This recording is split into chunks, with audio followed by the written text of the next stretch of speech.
अल्हम्दुलिल्लाह अल्हम्दुलिल्लाहि रब्बिल आलमीन वल आक़िबतु लिल मुत्तक़ीन वस्सलातु वस्सलामु अला अशरफिल अंबियाइ वल मुरसलीन व अला आलिहि व सहबिहि अजमाइन अम्मा बाद। औज़ु बिल्लाहि मिनश शैतानिर रजीम। बिस्मिल्लाहिर रहमानिर रहीम। या अय्युहल्लज़ीना आमनुत्तकुल्लाह वल तंजुर नफ्सुम मा क़द्दमत लिग़द वत्तकुल्लाह इन्नल्लाहा ख़बीरुम बिमा तअमलून। सदक़ल्लाहुल अज़ीम व सदक़ रसूलुहुन नबियुल करीम। इन्नल्लाहा व मलाइकतहु युसल्लूना अलन नबी या अय्युहल्लज़ीना आमनू सल्लू अलैहि व सल्लिमू तस्लीमा। अस्सलातु वस्सलामु अलैका या सय्यदी या रसूलल्लाह व अला आलिका व अस्हाबिका या हबीबल्लाह। अल्लाहुम्मा सल्लि अला सय्यदिना व मौलाना मुहम्मदिन मअदनिल जूद वल करम व आलिहि व बारिक व सल्लिम। हम्द सलात के बाद अल्लाह तबारक व तआला ने कुरान मजीद सूरतुल हश्र के अंदर इरशाद फरमाया है कि या अय्युहल्लज़ीना आमनुत्तकुल्लाह, ए ईमान वालो अल्लाह से डरो। वल तंजुर नफ्सुम मा क़द्दमत लिग़द, हर आदमी ये सोच ले कि उसने अपने आगे क्या भेजा हुआ है, जो उसने आखिरत के लिए जमा कराया है वो क्या है, ये गौर कर ले वो। वत्तकुल्लाह, और फिर डर जाओ अल्लाह से। इन्नल्लाहा ख़बीरुम बिमा तअमलून, फरमाया तुम जितने मर्जी पर्दे डालते फिरो, तुम्हारे रब को तुम्हारे तमाम कामों की खबर है, उसे पता है तुम क्या करते, वो जानता है। अजीज दोस्तों, बुजुर्गों और भाइयों, कुरान मजीद ने दो चीजों पर बड़ा जोर दिया है। एक अल्लाह को मानना, और अल्लाह को मानने का मतलब है नबी पाक को भी मानना। अल्लाह को मानने का मतलब है किताबों को भी मानना, कुरान पाक को भी मानना। लेकिन दो बातें आपको ज्यादा मिलेंगी, एक ईमान, और उसके बाद सबसे ज्यादा जोर है ईमान बिल आखिरत पर। आखिरत को मानो। व मिनन नासि मन यक़ूलु आमन्ना बिल्लाहि व बिल यौमिल आखिर व मा हुम बिमुमिनीन।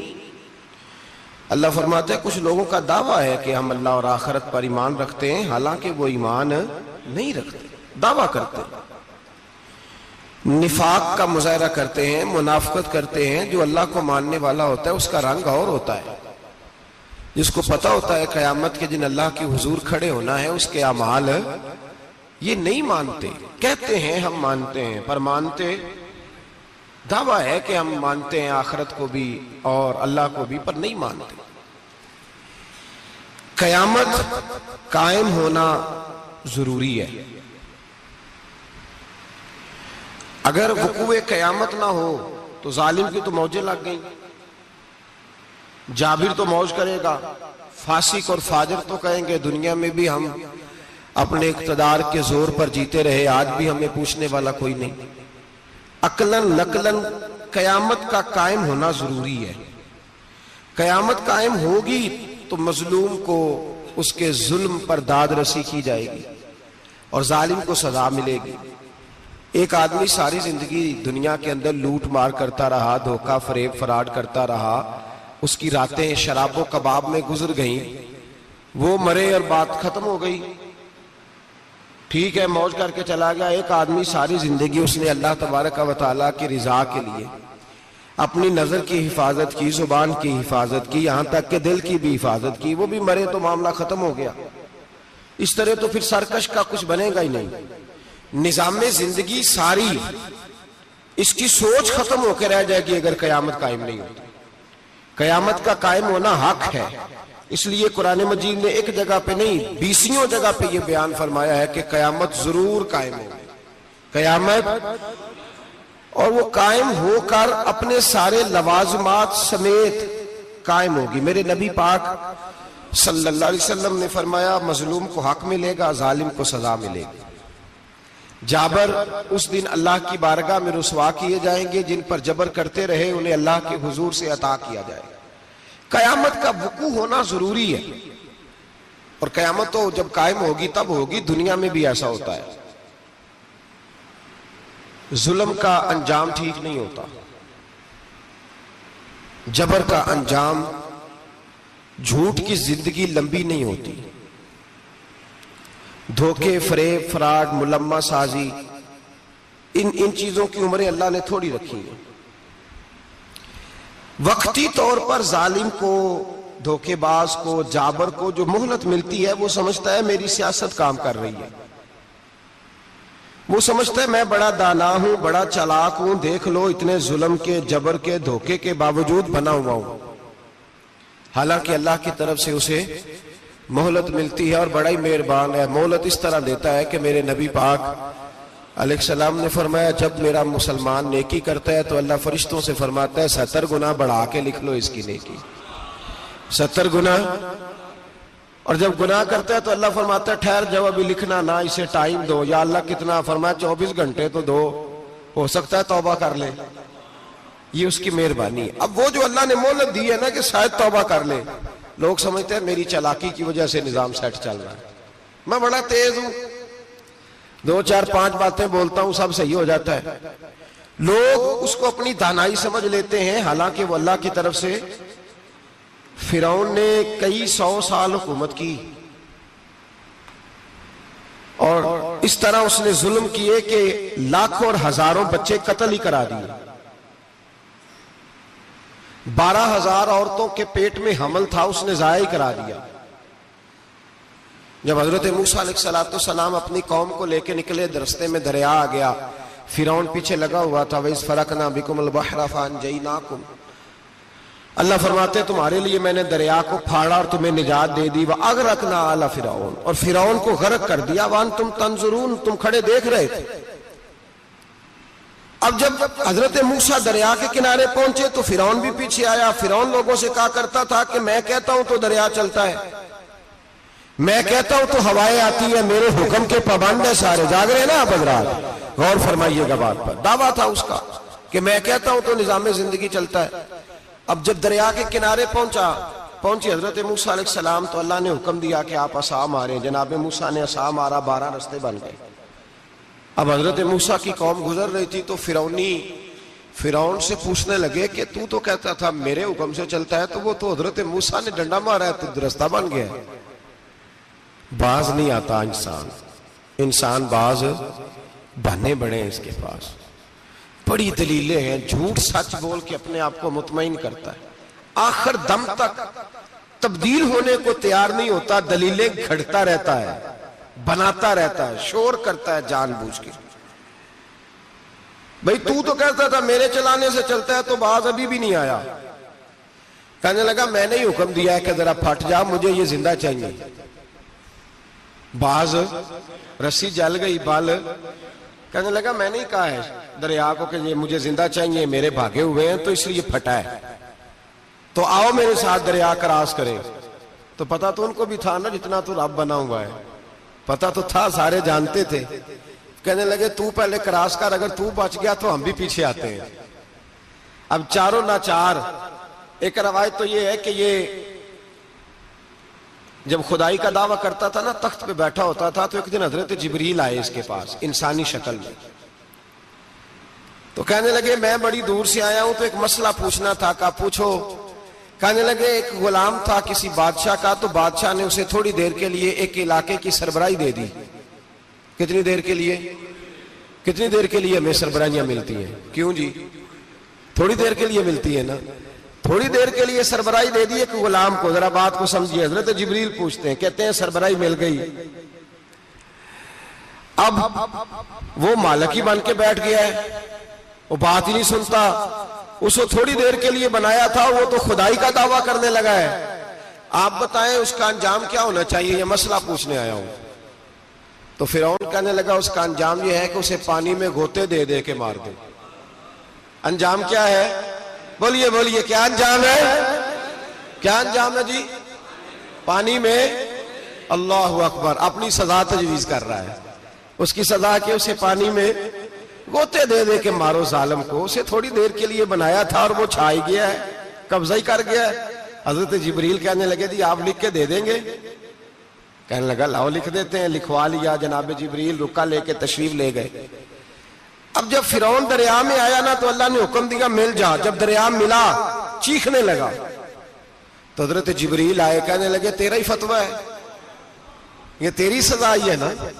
हम भी बड़ी सजाएं तजवीज करते हैं। ये झूठा है जी, इसका तो फलाना इलाज होना चाहिए, तो अगर तू झूठ बोले तो ये फलाना बड़ा जावर है जी, इसके साथ इस तरह होना चाहिए, तो अगर तू ये काम करे तो जो सजा तू लोगों के लिए तजवीज कर रहा है तो अपने बारे में भी सोच। अब जब गोते आए ना, आखिरी वक्त देखा वो फिरौन जो कहता था मेरी मर्जी से दरिया चलता है। अल्लामा सावी ने तफसीर सावी में लिखा है तड़प के रोने लगा। जब ये मिजाज है, एक दफा ऊपर आता है आदमी जब दरिया में जाता है, ऊपर आया तो चीखने ओ मेरे हवारियों खुदा का वास्ता मुझे बचाओ। कहने लगे तू तो कहता था मेरी मर्जी से चलता है। बेबसी है, तड़पता है, रोता है। वारस शाह मान करी न वारसा दा, रब बेवारसा करके मारदा ही। तड़प रहा है, चिल्ला रहा है, कोई मदद को नहीं पहुंचता। अब जब आखिरी गोता आया तो कहने लगा आमन्ना में रब्बे मूसा व हारून, मैं मूसा के रब को भी मान गया, हारून के रब को भी। अल्लाह ने फरमाया नहीं, अब तेरा मानना काबिल कबूल है। उस वक्त मानना था जब तुझे मोहलत दी थी, जब तू जवान था। बुढ़ापा आता है, बीमारी आती है, जवान आदमी बीमारी का शिकार होता है तो कहता है या अल्लाह एक दफा सही कर दे, मैं सारी पढ़ा करूंगा, एक दफा ठीक कर दे, मैं मस्जिद में रहूंगा, मैं अगले साल इत्काफ भी करूंगा, मैं सारी तरावियां पढ़ूंगा। तो उस वक्त पढ़नी थी जब तुझे मोहलत दी थी, उस वक्त पढ़ना था जब अल्लाह ने तुझे आसानी दी, जिंदगी दी। अगला वक्त ये हाल एक का नहीं हुआ। नमरूद को देख ले, हजरत इब्राहिम अलैहिस्सलाम को कहता था मैं रब हूं, आपने फरमाया रब तो वो है जो जिंदा करता और मारता है। एक मौत का कैदी बुलाया, कहने लगा हाँ भाई कितने दिन रह गए थे फांसी में? कहने लगा जी परसों होनी थी। कहा जा तुझे आजाद किया, लो मैं भी जिंदगी देता हूं। एक बेगुनाह आदमी को पकड़ के कत्ल कर दिया, कहता मैं भी मारता हूं। हजरत इब्राहिम अलैहिस्सलाम कहने लगे तू तो बेवकूफों जैसी दलीलें दे रहा है, चल इस तरह कर, मेरा रब सूरज मशरक से निकालता है, तू अगर रब है तो मगरिब से निकाल के दिखा। अब दलील का जवाब कोई नहीं था तो कहने लगा पकड़ो और आग में डाल दो। अल्लाह के नबी को आग में डालने वाला, यहां एक मच्छर बैठा है, 400 साल हुकूमत की और खुदाई का दावा किया। यहां मच्छर बैठा था, छींक आई तो मच्छर अंदर चला गया। पहले दरबार का अदब यह था कि जो आए सजदा करे। अब उसके सर पे कोई चीज मारता था तो उसे सुकून होता था, मच्छर थोड़ी देर के लिए उसका दिमाग छोड़ता था। ओ भाई ये इस धरती पे अल्लाह ने लोगों को नजारे दिखाए और हमें समझाने के लिए दिखाए, हमें तफक्कुर की, गौर की दावत दी कि देख लेना, अपने अमल को परखना। तुम्हारे अमल हजरत मूसा के फरमाबरदारों जैसे हैं, जनाब इब्राहिम के फरमाबरदारों जैसे हैं, या बन के बैठ गए हो? अब दरबार का अदब यह है, बेबसी का ये हाल है कि जूते लटकते हैं दरबार में, जो आता है जूता खींचता है। और अदब यह है कि 10 जूते नमरूद के सर पे मारो, और 400 साल जूते लगते रहे।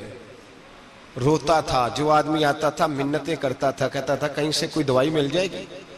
पागलों जैसी जिंदगी गुजारी, पागलों जैसी सख्त। वो तो हिसाब, वकूए कयामत तो हिसाब होगा ही। यहां लोग पागल होके मरते हैं, माज़अल्लाह, नफ्सियाती मरीज होके मरते हैं। यहां आखिरी वक्त इतना सख्त आता है कि दुनिया मौत की दुआएं मांगती है। मेरे भाई जब इंसान जुल्म करता है तो भूल जाता है कि शायद मुझे पूछेगा कोई नहीं। जब वो ज्यादती करता है तो भूल जाता है। जब वो किसी का हक खाता है तो वो कहता है शायद इसका तो वारिस ही कोई नहीं जिसको मैं लूट रहा हूं। लेकिन जब अल्लाह की पकड़ आती है, हज्जाज बिन यूसुफ जालिम था, उसने अच्छे अच्छे काम भी किए थे। कुरान पाक पर जेरे ज़बरे आराब हज्जाज बिन यूसुफ ने लगवाया। मोहम्मद बिन कासिम को हिंदुस्तान सिंध के इलाके फतह करने भी हज्जाज बिन यूसुफ ने भेजा था। सारी खूबियां अपनी जगह पर, जालिम बहुत बड़ा था। किसी आदमी ने उसके सामने कोने की तरफ मुंह करके साथ वाले से बात कर ली तो कहने लगा मेरे खिलाफ किया, इसको ले जाओ, 2 टुकड़े करके वापस ले आओ। तूती बोलता है ना इक्तदार। जब किसी के हाथ इख्तदार होता है ना, वो चाहे एक घर का ही क्यों ना हो, वो 10 बंदे फैक्ट्री में काम करते हो और जो उनका मालिक होता है वो कहता मैं मालिक हूं, मुझे मानो। जब तू साहिब इख्तदार होता है ना, जब तू सुसर बन के बैठता है और किसी गरीब घर की बहू आती है 2-4, तो कहता मेरा इख्तदार होना चाहिए। जब मैं खांसने लगूं तो हर आदमी के हाथ में टिश्यू पेपर होना चाहिए। जब मैं बोलने लगूं तो बंधे हुए हाथों से हर आदमी जी जी करता हुआ खड़ा होना चाहिए। जिस आदमी का, और ये काम बहू भी करती है कई दफा, वो भी कहती है कि तुम्हें पता नहीं मैं कितना लंबा चौड़ा जहेज लेके आई हूं। जब मैं सोने के लिए अपने बेडरूम में जाऊं तो खबरदार बूढ़े बाबे को इजाजत नहीं कि वो खांसे। अम्मा को चाहिए कि अगर उसको बड़ी सख्त प्यास भी लगी है तो मेरे सोते सोते बावर्ची खाने में बर्तन ना खटखटाए। जो जहां भी जिस स्टेज पे भी बैठता है वो कहता है कोई नहीं मुझे पूछने वाला, मैं मुतले को लेनान हूं। जवान बूढ़ों का मजाक उड़ाते हैं, समझते हैं शायद कभी बूढ़े नहीं होना, मजाक उड़ाते हैं। तंदुरुस्त लोग बीमारों का मजाक उड़ाते हैं, शायद कभी बीमार नहीं होना। हज्जाज बिन यूसुफ जालिम था, जुल्म करता था, ज्यादती करता था। हजरत सईद बिन जुबैर एक ताबी बुजुर्ग थे, इतने बड़े बुजुर्ग थे कि सारी रात नमाज पढ़ते थे, सारा साल रोजा रखते थे। एक दिन उन्होंने मिंबर पे बैठ के कहा कि हज्जाज जुल्म से बाज आ जाए वरना अल्लाह की लाठी बड़ी बेआवाज है। अल्लाह की लाठी, इसका क्या मतलब होता है? इसका मतलब है जब रब की लाठी चलती है तो उसकी आवाज जी, उसका पहले कोई पैगाम, वो पहले ऐलान नहीं करता कि तगड़े हो जाओ लाठी चलने लगी है। लाठी चलती है पर उसकी आवाज, समझ आ रही है मेरी बात की? जुमातुल विदा के लिए तशरीफ लाने वाले आवाब खास गौर फरमाइएगा। हज्जाज बिन यूसुफ को पता चला कि हजरत सईद बिन जुबैर ने मेरे खिलाफ बात की, बुला लिया। कहने लगा तूने मेरे खिलाफ बात की है? फरमाने लगे की है। कहने लगा तुझे पता है मैं कत्ल कर दूंगा? आप फरमाने लगे ना तू जिंदगी का मालिक है ना मौत का मालिक है, तू कैसे कत्ल कर? कहने लगा तुझे पता है मेरा? फरमाया मैंने तुझे नहीं, मैंने तो कई शद्दाद, कई हम्माद, कई कारून, कई फिरौन, कई नमरूद देखे, कईयों की दास्तानें सुनी, तू कौन है? तू तो छोटा सा है। एक जुमला है मुल्ला जलालुद्दीन रूमी का, बड़े दरवेश थे, एक बात कह गए। कहने लगे नमरूद जितने पैसे नहीं, फिरौन जितनी हुकूमत नहीं, कारून जितनी दौलत नहीं, वरना फरमाने लगे मेरे जमाने में भी कई लोगों का खुदा बनने को दिल करता है, कई लोगों का दिल करता है, लेकिन नमरूद जितने पैसे, फिरौन जितनी ताकत और कारून जितनी दौलत नहीं, वरना हो सकता है लोग दावा कर जाए माज़अल्लाह सुम्मा माज़अल्लाह। ये आज से कई 100 साल पहले वो कह रहे, आज तो हालात बड़े अबतर है, उसकी निस्बत खतरनाक। फरमाने लगे हजरत सईद बिन जुबैर तू जिंदगी मौत का मालिक नहीं। कहने लगा पकड़ो, कत्ल करो इसे, ले जाओ। जब पकड़कर खींच कर ले जा रहे थे ना, तो हजरत सईद बिन जुबैर मुस्कुराने लगे। अब जालिम के सामने मुस्कुराए तो उसको बड़ा गुस्सा आया, ये मेरा मजाक उड़ाता है। बुला लिया, इधर आओ, क्यों मुस्कुरा रहे हो, क्या हुआ?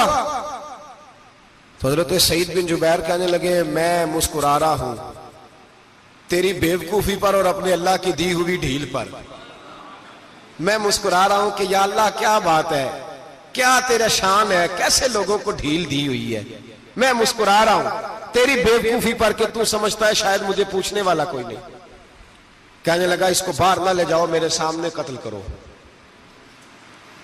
ठीक है जी, कत्ल करने लगे तो हजरत सईद बिन जुबैर ने मुंह काबे की जानिब कर लिया। इन्नी वज्जहतु वजही लिल्लज़ी फतरस समावाति वल अर्द हनीफम वमा अना मिनल मुशरिकीन।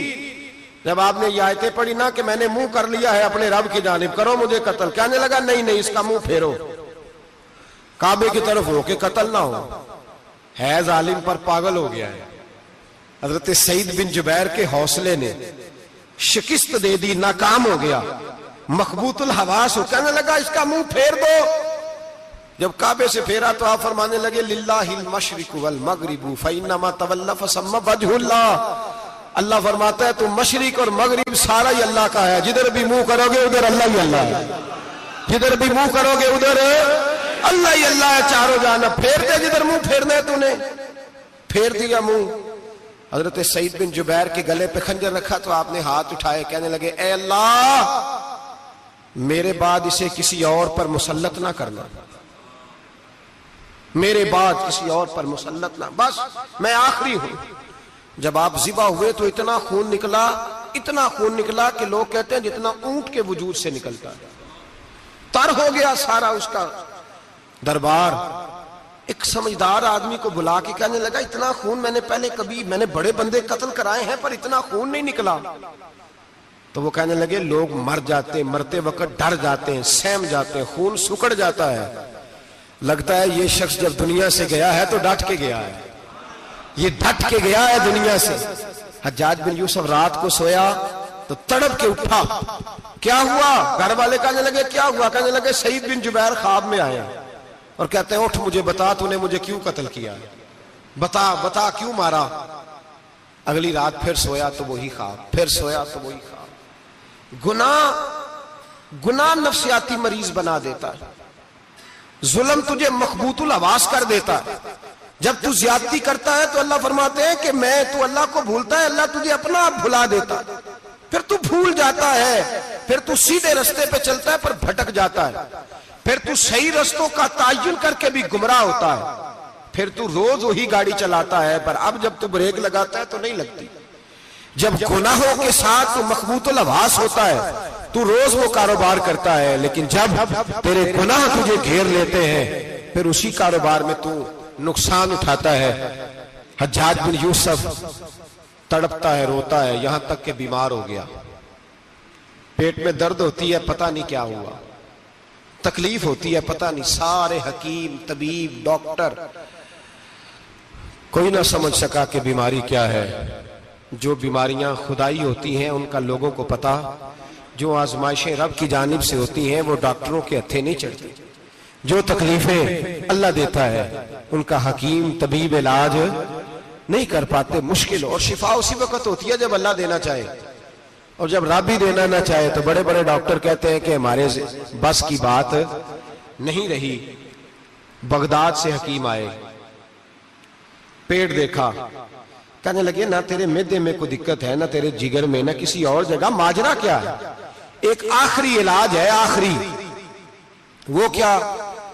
गोश्त का छोटा सा टुकड़ा धागे के साथ बांध के मुंह में डाला और फिर एक बारीक सा तिनका लेके उसको अंदर डालने लगे गले में। वो गोश्त का टुकड़ा जब हलक के अंदर उतर गया, उस हकीम ने वापस खींचा तो कैसे ऐसी बदबू आई जैसी कभी सूंघी न थी। जानवर, कीड़े मकोड़े लगे हुए बाहर निकले और जब देखा तो जितने महल में लोग बैठे थे चिल्लाते हुए निकल गए कि ये क्या मुसीबतें हैं। हकीम भी उठ के दौड़ने लगा, कहा तुझे क्या हुआ? कहने लगे हज्जाज तेरी बीमारी जमीनी नहीं, तेरी मुसीबत जमीनी नहीं। कहा मेरी मर्ज तक तुम क्यों नहीं पहुंच पा रहे? तो कहने लगे लगता है तू बद्दुआ का मरीज है, लगता है तू जुल्म का मरीज है, तू जबर का मरीज है। तड़पता रहा, सिसकता रहा। एक वक्त वो भी आया कि घर वालों ने कमरे में बंद करके ताला लगा दिया, दीवार से टक्करे मारता। ओ भाई, जो गुनाहों के बीमार होते हैं उन्हें शिफा नहीं होती, जो जुल्म, जबर, बर्बरियत के बीमार होते हैं उन्हें सुकून कल्बी मुयस्सर नहीं आता। दवाइयां उन बीमारियों की बनी हुई हैं जो बीमारियां जमीनी हैं, जो बीमारियां खुराक की बदपरहेजी से होती हैं, जो गुनाहों की बदपरहेजी से होती है, उनकी बीमारियां, उनकी शिफा तौबा है, उनकी शिफा रुजू इल्लाह है, उनकी तौबा अल्लाह से माफी मांगने से शिफा होती है। हज्जाज जब मरने लगा तो बुलाया, ये रंग भी जरा मुलाहिजा कीजिएगा, दो चार करीबियों को बुलाया। पता होता है ना अपने कुर्तूतों का, आदमी को पता सारा है, सरदार नुकीतियां तो पता होता है सारा। बुला के कहने लगा जब मैं मर जाऊं तो मुझे रात को दफन करना। क्यों भाई, औरत है? कहने लगा नहीं, रात को दफनाना। ठीक है, रात को दफना देंगे। फिर कहने लगा जब सुबह हो जाए तो सुबह होने से पहले पहले मेरी कब्र जमीन के बराबर कर देना, निशान मिटा देना। का वजह तू कलमा पढ़ता है और हुजूर का हुक्म है कि कब्र कम अज कम एक बालिश, एक गेट ऊंची होनी चाहिए जमीन से, कम अज कम। तो तू तेरी कब्र मिटा दे, वजह पता होता है अपने जुल्मों का। कहने लगा मुझे पता है लोग मेरे मरने के बाद मेरी कब्र भी नहीं छोड़ेंगे। दुनिया में तो मेरे जबर की वजह से कोई आ ना सका, लेकिन मेरी कब्र भी लोग जनाजों में बातें शुरू कर देते। जनाजों में मैंने ऐसी भी दास्तानें सुनी है कि कोई मरा तो लोग जूतों का हार कब्र पे डाल आए। नहीं भाई, तू जब जिंदा था तो तेरे जबर जुल्म की वजह से नहीं को बोल सका। एक तो है कयामत में हिसाब होगा, यहां दुनिया में हिसाब होने लगता। इतनी इतनी लंबी जुबानें लोगों की लटक कर मरते वक्त बाहर निकल आती हैं। दुआ करें, जुमा है, अल्लाह ताला ईमान की मौत अता फरमाए। दुआ फरमाए रब ताला अल्लाह तबारक व तआला तौबा करके जाने की तौफीक अता फरमाए। जागे जागे और सुने और दुआ करे, ए अल्लाह तू हमें जुल्म से वैसे ही महफूज फरमा। अगर हम ज्यादती करने लगे तो ए अल्लाह हमें उससे मना फरमा, हमें उससे तू ये तौफीक दे कि हम बाहर आ जाए उस गुनाह से। मेरे भाई, एक तो दुनिया में सजा है, फिर कयामत की सजा है, और वो ज्यादा सख्त है, वो ज्यादा सख्त है। हम लोगों ने ना हीले बहाने बड़े बनाए हुए हैं। बैंक के साथ कारोबार करने वाला कहता है नहीं नहीं मजबूरन लिया है, मजबूरन मर रहा था तू, आखिरी लबों पे था तो जायज है, जायज है। उस वक्त जब तुझे खाने को लुकमा न लगे तो हराम खाना भी जायज है। क्या दिक्कत थी? क्यों अल्लाह रसूल के मुकाबले में खड़ा हुआ तू? क्यों सूद का धंधा किया? क्या क्या तकलीफ थी? क्या कहां तू उलझ गया था? हम जानबूझ के अपने लिए जहन्नम इकट्ठी करते हैं, फिर कहते हैं सुकून नहीं जिंदगी में। कहां सुकून आएगा? कैसे आएगा? हमने खुद आग लगाई है चमन में अपने। जो कयामत की सजा है, मेरे नबी पाक अलैहिस्सलाम ने फरमाया रब तुम्हें सामने खड़ा करेगा। और किस तरह खड़ा करेगा? फरमाया लोगों के वजूद से कपड़े उतर जाएंगे, जमीन इस तरह दहकेगी जिस तरह तांबा जमीन पे रखा जाए और आग जलाई जाए। तांबा देखा है आप लोगों ने? ये भी गर्मी गुजरी है ना, तो फर्श पर जब सूरज पड़ता था तो नंगे पांव चला नहीं जाता था। सही कह रहा हूं? नंगे पांव, बच्चे का पैर जमीन पे लगता है तो चीख उठते हैं, कहते हैं ओ जल गया पैर। हालांकि ये फर्श दुनिया के, और अगर तांबे के अंदर खासियत है कि अगर कोई धात जल्दी और ज्यादा गर्म होती है तो वो तांबा है। मेरे नबी ने मिसाल दी तो उसकी दी जो सख्त था। फरमाया तांबे की तरह जमीन तपाई जाएगी और फिर नंगे पांव रब तुम्हें खड़ा करेगा। आज सूरज की पुश्त तुम्हारी जानिब है, कयामत में मुंह तुम्हारी जानिब होगा। नेजा आपने देखा होगा, नेजा होता था। फरमाया ये जो तुम नेजे देखते हो सिर्फ सवा नेजे के बराबर सूरज करीब आ जाएगा और फिर अल्लाह तुम्हें सामने खड़ा करके तुमसे सवाल जवाब करेगा। और हुजूर ने कह दिया है तो अब किसी नात खां के कहने से बात बदल सकती, किसी पीर के कहने से जुमला बदल सकता, किसी खतीब के कहने से फिक्र ना करना वो सामने जन्नत पड़ी है, अब बात बदल सकती। खुदा की रहमत पर भरोसा रखना जरूरी है, नबी पाक की शफाअत की उम्मीद रखना।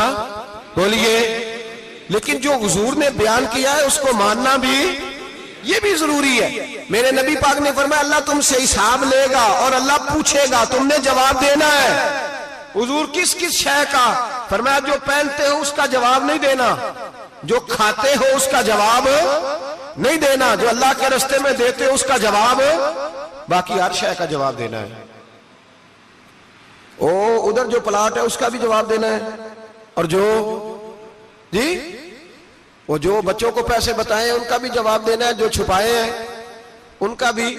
सुम्मा लतुसअलुन्ना यौमइज़िन अनिन नईम, जो कमेटी अपने मोहल्ले में डाली है उसका भी जवाब देना है, जो ससुराल के इलाके में अब्बा जी से चोरी डाली हुई है उसका जवाब भी, सबका जवाब देना है, तमाम हिसाब किताब। और अल्लाह फरमाते हैं मैं सामने खड़ा करके हर सवाल का तुझे जवाब, तुझे हर सवाल का जवाब साहब। अच्छा, ये जो बड़े लोग थे वो हिसाब से डरते थे, हम छोटे लोग हैं हम हिसाब से हम नहीं डरते, हम कहते हैं देखी जाएगी। बड़े लोग जो थे वो हिसाब से, हजरत अबू बकर सिद्दीक दुआ कराया करते थे, दुआ करो अल्लाह मुझसे हिसाब ना पूछे। हजरत उमर फारूक रज़ी अल्लाह ताला अन्हु अपने बेटे से कहते थे बेटा अपने बाप के लिए रहमत की दुआ करना, मैं दरगुजर वाला हूं, मैं हिसाब वाला कोई नहीं। बड़े लोग डरते थे, बड़े लोग। हजरत उस्मान गनी कब्र पे खड़े होते थे तो दाढ़ी आंसुओं से भीग जाती। गुलाम कहते हैं हुजूर 3 दफा नबी पाक ने आपको जन्नत की बिशारत दी है, 3 दफा बिशारत दी है, तो आप क्यों इतना रोते हैं? उस्मान गनी फरमाते जिस रसूल ने मुझे जन्नती कहा है उसी महबूब ने मुझे फरमाया था उस्मान कब्र आखिरत की मंजिलों में से पहली मंजिल है। और आप फरमाते मेरे तो कमरे में दिया गुल हो जाए तो मुझे डर लगता है, इसमें तो मुकम्मल अंधेरा है। आप फरमाते खिड़कियां बंद हो तो दम घुटने लगता है, इसको तो दरवाजा ही कोई नहीं, रोशनदान तक नहीं। भाई जो बड़े थे वो डर रहे थे। मौला अली शेर खुदा नमाज का वुजू करके कांपते थे, कांपते। अली आप मरहब के सामने नहीं कांपे, खैबर का दरवाजा उखाड़ते नहीं कांपे, बदर ओहद खंदक हुनैन और खैबर में नहीं कांपे, तो यहां आप फरमाने लगे मालिक के सामने जाते हुए डर आता है। बड़े लोग कांपते थे, बड़े लोग। आज कौन सा जुमा है? सारे बोलिए। हालांकि ये अगले साल दोबारा आएगा, हमारा नहीं पता कि हम विदा हो जाएं कि क्या बने। ये कौन सा जुमा है? आया जुमातुल विदा, आए हम पढ़े। आज एक फिक्र लेकर के जाना, एक सोच, जहां रोज रात को बेटे की टेंशन, बेटी की टेंशन, भाई की टेंशन, पोते की टेंशन होती है ना, एक टेंशन और अपने आज एक टेंशन बढ़ा लो, कब्र की टेंशन पैदा कर लो, कयामत की थोड़ी सी फिक्र कर लो, थोड़ी सी, एक लम्हे के लिए सही थोड़ा ख्याल पैदा करें। हजरत हसन बसरी नाम सुना हुआ है ना, ये हजरत अली के शागिर्द हैं। नबी पाक के घर में आ जाते थे कई दफा, बच्चे थे जब। हजरत हसन बसरी ताबी हैं। फरमाते खाना काबा में उमरा करने गया, तवाफे काबा कर रहा था तो बड़ा अजीब मंजर हुआ, रात की तन्हाई हुई। उस वक्त कई दफा तवाफ बंद भी होता था, इसलिए कि रश कम होता था तो रात को सब सो जाते। कहते रात जरा गहरी हुई तो लोग अपना अपना खैमा लेके जाते थे। अब तो होटल है ना, तो खैमे लगते थे, लोग खैमा लेके जाते थे, जहां जगह मिलती थी खैमा लगा के रहते थे। फरमाते मैं रात को सोया खैमे में, एक दर्दनाक आवाज आई, मीठी है, धीमी है, पर दर्द बड़ा है। कोई रोने वाला रो के कहता है अल्लाह हिसाब कयामत में मुझसे ना लेना, ऐ अल्लाह तन्हाई में जितना मर्जी हिसाब लेना पर लोगों के सामने ना लेना। और फिर कहता है अल्लाह फजल तो तू तब करे जब तू मेरा हिसाब पूछे ही ना। फिर चंद मिनट गुजरे तो फिर वो रोने लगा, मेरे कानों में आवाज आई, कहने लगा अल्लाह हिसाब तो उनका लिया जाता है जो हिसाब के काबिल होते हैं। आला हजरत कहते हैं ना रजा से तू क्या हिसाब लेगा, रजा भी किसी हिसाब में है। ऐ अल्लाह मैं काबिल नहीं, मुझसे हिसाब ना लेना। कहते थोड़ी देर गुजरी तो फिर वो रोने लगा, फिर जरा सांस संभले तो फिर कहने लगा ऐ अल्लाह मैं तो लोगों को कोई बंदा हिसाब पूछ ले तो नहीं दे सकता, मैं तुझे कैसे हिसाब दूंगा। फिर तड़पने लगा। कहते थोड़ी देर गुजरी तो फिर एक लफ्ज उन्होंने कहे, रोने वाले ने, कहने लगे अल्लाह देख तेरे महबूब का फरमान है जो माफी मांगे तो उसे माफ कर दिया करता है। ऐ अल्लाह मैं माफी मांगने आया हूं और मस्जिद नहीं आया, मैं काबातुल्लाह ही आ गया हूं। कहते हैं वो इतना रोए कि चीख आई उनकी, और जब धड़ाम से कोई जमीन पे गिरा तो मैं परेशान हुआ कि अब तो बेहोश हो गया। फरमाते हैं मैं जोर से उठा फटाफट और उस शख्स की तरफ बढ़ा। मेरे दिल में ख्याल है कोई गुनाहगार है बेचारा, तो चलो मैं भी दुआ करता हूं, इसको कहता हूं बेटे फिक्र न कर, अल्लाह तेरी मदद करेगा। फरमाते मैं गया इस नीयत के साथ कि मैं कहूंगा चलो उठो तुम भी दुआ करो, मैं भी करता हूं, अल्लाह हमसे हिसाब ना पूछे। कहते मैं गया तो वो शख्सियत बेहोश पड़ी थी, काले स्याह बाल उनके चेहरे पे बिखरे हुए थे। कहते लोगों जब मैंने जुल्फे हटाई चेहरे से तो मेरा वजूद कांपने लगा, लगा आसमान टूट पड़ेगा, जमीन फट जाएगी, सितारे बिखर जाएंगे, आज बह जाएंगे समुंदर। फरमाते मेरी चीखें निकल गई, ये कोई गुनाहगार तो नहीं, ये तो हजरत फातिमा के पोते इमाम ज़ैनुल आबिदीन है, ये तो इमाम हुसैन का वो बेटा है जो करबला में तन्हा बचे थे। फरमाते मैं इमाम का चेहरा देखा तो भाग के आया और मैंने अपनी दाढ़ी उनके पैरों के साथ मस की और मैंने कहा हुजूर उठिए। इमाम उठे तो मैंने कहा शहजादे तेरे तो इशारे से अल्लाह कई गुनाहगारों को बख्शेगा, तेरी तो दुआ से अल्लाह बख्शेगा, और ये क्या कर रहे हो? तो इमाम ज़ैनुल आबिदीन कहने लगे हसन बसरी इधर आ यार, इधर आओ बुजुर्गो, मेरे दादा के पास रहने वाले हो, मैंने ना आज ही सुना है कि उसका अजाब बड़ा सख्त है, आओ मेरे लिए दुआ करो, अल्लाह पाक मुझसे हिसाब ना पूछे। कहा हुजूर ना करें। अब फरमाने लगे तुझे नहीं पता, तुझे नहीं पता, कुछ चीजें ऐसी हैं कि रब ने अगर हिसाब पूछा तो मैं वाकई जवाब नहीं दे पाऊंगा। चल कर मेरे लिए दुआ। कहते मैंने हाथ बांधे, हुजूर मैं नहीं करता। उठा कह। फरमाते मैंने हाथ उठाए, मैंने कहा अल्लाह तेरे रसूल का शहजादा है, ये तेरे रसूल का शहजादा है, ये कह रहा है तो फजल कर।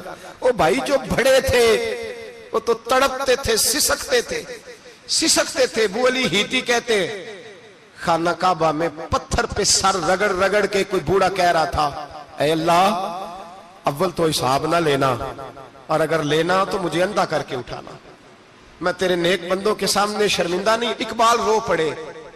इकबाल, कुछ लोगों ने लिखा है ये आखिरी रुबाई है डॉक्टर इकबाल की, आखिरी।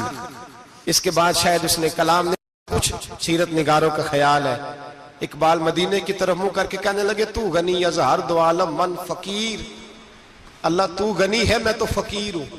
रोज मक्शर उज्र हाय मन पजीर, ए अल्लाह अव्वल तो मेरा कोई उज्र कबूल कर लेना मक्शर के दिन, और अगर ना करना हुआ अगर तुम्ही बीनम हिसाबम ना गुजीर, अगर जरूर ही मेरा हिसाब लेना है, ए अल्लाह अगर तूने जरूर लेना है, ए अल्लाह अगर जरूर ही लेना हिसाब, अव्वल तो मेरा उज़र मान लेना, मेरी कमजोरी पे रहम करना, ए अल्लाह मेरे बुढ़ापे पर मेरी कमजोरी पर रहम करना, अगर जरूर हिसाब लेना है अज निगाहे मुस्तफा पिन्हा बगीर, तो ए अल्लाह जरा हुजूर की निगाहों से ओझल करके लेना। ए अल्लाह मुझे शर्म आएगी, मेरे मुस्तफा करीम फरमाएंगे मैं तो तुझे हर बात समझा के आया, एक एक जगह तेरी रहनुमाई करके आया, तू कैसे अमल कमा, जरा ओझल करके अज निगाहे मुस्तफा पिन्हा बगीर, जरा हुजूर की आंखों से ओझल करके साइड पे करके लेना, मैं बर्दाश्त नहीं कर पाऊंगा। हजरत बू अली ईती कहते हैं बाबे ने सर रखा हुआ है और कहते अल्लाह मुझे अंधा करके उठाना। फरमाते मैं गया, मैंने कहा चलो मैं दुआ करता हूं जाके। फरमाते जब मैंने जाके बुजुर्गों की कमर पे हाथ रखा, उनका चेहरा देखा तो ये कोई गुनाहगार तो नहीं, ये तो बगदाद के पीर अब्दुल कादिर जिलानी है, ये तो महबूबे सुमानी गौसे समदानी है, ये तो वो शख्स है जो कदम लगाए तो अल्लाह विलायत अता करता है। जो बड़े थे वो डर रहे थे। मोइनुल मिल्लत वद्दीन अताए रसूल हिंदुल वली गरीब नवाज हजरत ख्वाजा मोइनुद्दीन अजमेरी रहमतुल्लाह अलैह, ख्वाजा कुतुबुद्दीन बख्तियार काकी को तन्हाई में बुला के कहने लगे मोइनुद्दीन सैयदजादा है, मोइनुद्दीन हुजूर के खानदान में पैदा हुआ है, मोइनुद्दीन से इसके पीर को बड़ी उम्मीदें थी, मोइनुद्दीन को रसूल पाक ने हिंदुस्तान भेजा था, पर कुतुबुद्दीन यार मोइनुद्दीन तबलीग का हक नहीं अदा कर सका। हजरत ख्वाजा कुतुबुद्दीन कहने लगे हुजूर 90 लाख तो मुसलमान कर दिए, और क्या हक था? फरमाया नहीं, जब तू तहज्जुद की नमाज पढ़े ना बेटा अपने लिए दुआ मांगना तो खुदा से कहना मौला मेरे पीर की कोताहियां माफ कर। वो जिस एजाज का था वो काम नहीं कर सकते, जो बड़े थे उनकी तो बातें बड़ी थी, ये जो हम छोटे आए हैं ना नए, टिकटें देते फिरते हैं, टिकटें, बेनमाजी जाहिल अनपढ़ पीर टिकटें बांटता है लोगों को, तू भी बख्शा है तू भी बख्शा है। वो 90 लाख लोगों को राय हक पर लगा के भी कहते थे नहीं हक तो ये है कि हक अदा ना हुआ, हक तो ये है कि हक, कोई शाही पल्ले नहीं, डटा हुआ खड़ा है मुसलमान, डटा हुआ। ये हिसाब सुने। किसी ने हजरत अबू हुरैरा से कहा कि कोई ऐसी हदीस सुनाओ जो आपको भी बड़ी महबूब हो। हजरत अबू हुरैरा ने चीख मारी, रोने लगे और बेहोश हो गए। फिर हिलाया, पानी पिलाया, उठे, कहा हुजूर बात की थी, हदीस सुनाए, फिर रोने लगे। हमें तो नहीं ना रोना आता, हमें तो तब आता है जब बेटा बात ना माने, हमें तो तब आता है जब कारोबार में नुकसान हो जाए, हमें तो तब रोना आता है जब हमारा कोई दोस्त हमारे बारे में गलत बात कर दे, बेइज्जती दुनिया की हो जाए। हजरत अबू हुरैरा 3 दफा होश आया, 3 दफा रोए और कहने लगे अजीजों ये वो वाली हदीस है कि मैं सोचता भी हूं तो मैं तड़प उठता हूं। कहा कौन सी हदीस? तो हजरत अबू हुरैरा कहने लगे मैंने नबी पाक से सुना है कयामत में सबसे पहले उलमा का हिसाब होगा, सबसे पहले। उलमा का। रब करीम फरमाएगा तुम्हारी दीन के नाम पर बड़ी मौजें थी, तुम्हारे बड़े पोस्टर छपते थे, लाइनें बना के लोग तुम्हारे हाथ चूमते थे, लोग तुम्हारी घड़ी को भी चूमना अपने लिए सादत समझते थे। बताओ मेरे रसूल के नाम पर खाने वालों क्या करके आए हो? अमल बताओ, अमल। मौज बड़ी की ना तुमने, बताओ अमल। उलमा आलिम अर्ज करेगा, ए अल्लाह मैं जगह जगह तेरे रसूल के दीन की बात करता था, मैं कुरान के दर्स देता था, मैं रातें बेदार रह के तैयारियां करता था, मैं जो बन सका किया। रब फरमाएगा नहीं, तूने तो इसलिए किया था कि लोग तुझे पीर साहब कहे, मौलाना साहब कहे, तेरे नारे लगाए, तो लगे नहीं फिर तेरे नारे? फिर लोगों ने लंबे लंबे अलकाबात पुकारे नहीं तेरे? हुजूर सैयद आलम अलैहिस्सलाम फरमाते पहला हिसाब उसका लेगा जो आलिम कहलाता था। रब पूछेगा तुझे ताकत दी, हिम्मत दी, बोलने की सलाहियत दी, अपने फजल से दी, बता क्या कमा के आया है। हजरत अबू हुरैरा रोते हैं, कहते हैं मैं भी तो हदीसें सुनाता हूं, मैं भी तो आलिम हूं, मेरे पीछे भी तो लोग भागते हैं। लोगों बताओ अगर अल्लाह ने अबू हुरैरा से पूछा तो क्या जवाब देगा? अल्लाह फरमाएगा उलमा के लिए बुखारी मुस्लिम है, इन्हें उठाओ और जहन्नम में डाल दो। इमाम गजाली फरमाते हैं अगर किसी आलिम को सजा मिली तो सबसे सख्त आलिम को मिलेगी। दुआ फरमाए अल्लाह मेरे जैसे लोगों को हिदायत का रास्ता अता फरमाए, और जो कहते हैं समझते हैं अल्लाह उस पर अमल की तौफीक अता फरमाए। फरमाया हजरत अबू हुरैरा ने दूसरे नंबर पर सखी अल्लाह की बारगाह में खड़ा किया जाए, मालदार। रब फरमाएगा बोल, कुछ ऐसे भी थे जिनके पास शाम की रोटी नहीं थी, तुझे मैंने तेरी तिजोरी भर के तुझे दौलत अता की, तुझे विरासत में मैंने मुरब्बे दिए, जायदादें दी। बता वो कुछ वो थे सवेरे मजदूरी करने जाते थे, कमा के लाते थे, हजारों रुपया तेरी बैंक में पड़ा था, बता क्या किया तूने? ऐ अल्लाह मैंने मस्जिद में दिए, मदरसे में दिए, 30 दिन इफ्तारियां पकाता रहा। अल्लाह फरमाएगा तू झूठ बोलता है, तू सारा कुछ इसलिए करता था कि लोग तुझे सखी कहे। हाँ हाँ तेरा ऐलान हुआ मस्जिद में, लोगों ने कहा वो देखो कितने पैसे दे रहा है, इसका वो देखो नाम लिखा हुआ है अस्पताल के एक कोने में कि ये वाला ब्लॉक फलां सेठ साहब ने बनाया, ये देखो लिखा हुआ है कि ये कमरा मदरसे का इसने बनाया, तो लिख दिया गया, नारे लग गए, अब जा दौड़ जा। अल्लाह जहन्नम में फेंक देगा। फरमाया फिर शहीद खड़ा किया जाएगा। हाँ भाई तुझे ताकत दी, हिम्मत दी, बता कहां खर्च की, कहां? ए अल्लाह शहीद ही हो गया। फरमाया वो तो इसलिए हुआ था कि लोग तुझे शहीद कहें, बहादुर कहें, तेरे नाम पे रोड का नाम रखा जाए, तमगाए हुस्ने कारकर्दगी मिले, सो मिल गया। मेरे लिए बता क्या करके आया है मेरे लिए? इसे उठाओ और जहन्नम में फेंक दो। भाइयों अजाब कड़ा है, अजाब सख्त है, हिसाब सख्त है, और जो हिसाब लेने वाला है उसको, मैं ना तरावी हो रही थी तो कारी साहब ने एक सूरह यासीन शुरू की, वमताजुल यौमा अय्युहल मुजरिम। अल्लाह फरमाता है कयामत में मैं कहूंगा मुजरिम जो है ना वो सफों से बाहर आ जाए, सफों से बाहर आ जाए।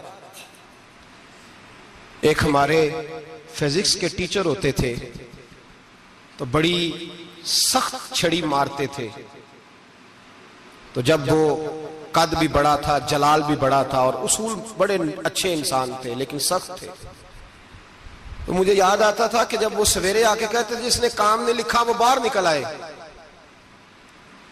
2 किस्म की चोट लगती थी। एक तो ख्याल ये आता था कि शर्मिंदगी बड़ी होगी कि सारे स्टूडेंट बैठे हैं और 2 3 4 उनको कहा वहां मुर्गे बन जाओ, बड़ी शर्म आती थी। और फिर जब वो मारते थे तो इतना सख्त मारते थे कि कई दिन तकलीफ रहती थी, बताया नहीं जाता था। वो स्टूडेंट बताते थे कि यार इससे बचो किसी भी तरीके, और किसी का काम रह भी जाता था कहते थे इस पीरियड की ड्यूटी सबक याद करके आना है। सख्त टीचर के बारे में तेरा मेरा ये रवैया है। तो याद आ रहा था जब वो कह रहे थे ना वम ताजुल यौम अय्युहल मुजरिमून, तो मैं सफ में खड़ा था तो 2 कतरे मेरे बह गए आंसू के। मुझे साथ बच्चा कहने लगा तबीयत ठीक है। मैंने कहा तबीयत तो ठीक है, कुछ याद आ गया है कि मैदान महशर में यहां तो छुपे हुए है ना ऐब, छुपे हुए, और भाई रब बड़ा करीम है, ऐबों के बावजूद नवाजता है। मेरा दावा यह है अगर हमारे ऐब खुल जाएं, लोग हमें धरती पे जीने ना दें, लोग जीने ना दें, निकाल दें, अपने भी हमारे हमें बर्दाश्त ना करें, ये तो उसका करम है। पता सारा है सरदार नु कीतियां दा, पर्दा चपाया ही तेरा भला होसी। वम ताजुल यौम अय्युहल मुजरिमून, अल्लाह फरमाएगा मुजरम बाहर आ जाए। या अल्लाह क्या होगा जब सवाल जवाब होंगे? तो रब फरमाते तेरी जुबान पे मोहर लगा के बंद कर दूंगा, तेरे हाथ बोलेंगे, पैर बोलेंगे, सर बोलेगा, पेट बोलेगा। उस वक्त की फिक्र पैदा करें, टेंशन पैदा करें। वकूए कयामत हक है। और बांध के ना लोग पैर बांध के जोर के साथ बांधते। सगा बेटा जब कब्र में दफन करता है ना तो वो भी कहता है वो कोना, ये कोना थोड़ा सा मिट्टी कम है, यहां भी मिट्टी डालो। पहले लोग रोजाना जाते हैं, फिर हफ्ते के बाद, फिर महीनों बीत जाते हैं। कुछ कब्रें ऐसी भी हैं जिन पे खड़े हों तो लगता है कब्रें रो रही हैं और कहती हैं जाओ मेरे घर वालों से जाके कहो कोई फेरा ही लगा जाए। वो एक दफा आए तो सही, कोई मिट्टी नहीं डालता। बादशाहों की कब्रें रोती हैं, सरमायादारों की कब्रें रोती हैं, कोई जाता नहीं। इतने इतने मोटे सुराख है कब्रों में, आप अपने शहर के कब्रिस्तान फिर के देख ले, सुराख है। ओ भाई, हजरत मौला अली शेर खुदा कब्रिस्तान गए तो पहले रोने लगे, फिर कहने लगे कब्रों वालों क्या हाल है तुम्हारा? तो आप फरमाते हैं मुर्दा मुझे अंदर से बोल के कहने लगा अली कफन फट गया, हड्डियां टूट गई, माल तो दे आए थे वारसों को, पर हिसाब हमें देना पड़ रहा है, तू बता पीछे क्या हालात है? तो हजरत अली कहने लगे तुम्हारी बीवियों ने और निकाह कर लिए, तुम्हारे दोस्तों ने नए दोस्त बना लिए, तुम्हारी औलादों ने तुम्हारे बगैर जीना सीख लिया, तुम्हारी जायदादें बट गईं, तुम्हारा पैसा तकसीम हो गया। पहले तो कोई तुम्हारा नाम लेता था, अब तो तुम्हारा जिक्र खत्म हो गया है। अब तो 1-2 नस्ल तक तुम्हारा जिक्र था, अब तो तुम्हें याद ही कोई नहीं करता। कहते हैं लोग यहां कोई रहा करता था, यहां कोई हुआ करता था, अब तो तुम किस्सा पारीना, किस्सा माजी हो गए। हिसाब का वक्त करीब है, करीब आ गया वक्त। अल्लाह फरमाते इक़्तरब लिन्नासि हिसाबुहुम वहुम फी गफलतिन मुरिदून, फरमाया हिसाब का वक्त करीब आ गया है तो अभी भी गाफल है। जुम्मतुल विदा, एक परेशानी लगाने का इरादा था, बड़ी परेशानियां पाली है, एक परेशानी और पाल लो। जिसको ये परेशानी लग जाए उसकी अमल समरने लग जाता है। ये परेशानी पाल लो कि अगर मुझे हिसाब देना पड़े। हजरत उमर का फरमान, आप फरमाया करते थे अपना हिसाब खुद कर लो, कबल इसके कि अल्लाह तुम्हारा हिसाब करे। खुद कर लो अपना हिसाब, खुद खाते ठीक करके रखो, चेक करके रखो। मेरी दुआ है अल्लाह पाक हमें उनमें शामिल करे जिनको वो माफ करने वाला है। आमीन तो कह दे। अल्लाह तबारक व तआला हमें उन लोगों में शामिल करे जिन्हें अल्लाह बगैर हिसाब जन्नत अता करने वाला। फिक्र पैदा करें, सोच पैदा करें। अल्लाह तबारक व तआला को राजी करने के अय्याम है और उसकी रजा की तरफ तवज्जो करें सारे हजरात। अल्लाह तबारक व तआला आपको सादतमंदियां और बरकतें अता फरमाए। आखिर दावाना अल्हम्दुलिल्लाह। बिछड़ गया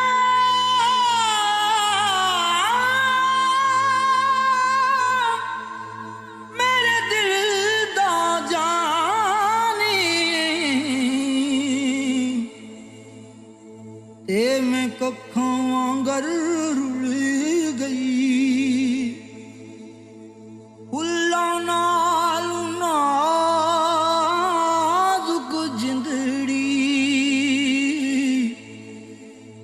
मेरी विच कंडियां दे रुल गई। गम सजना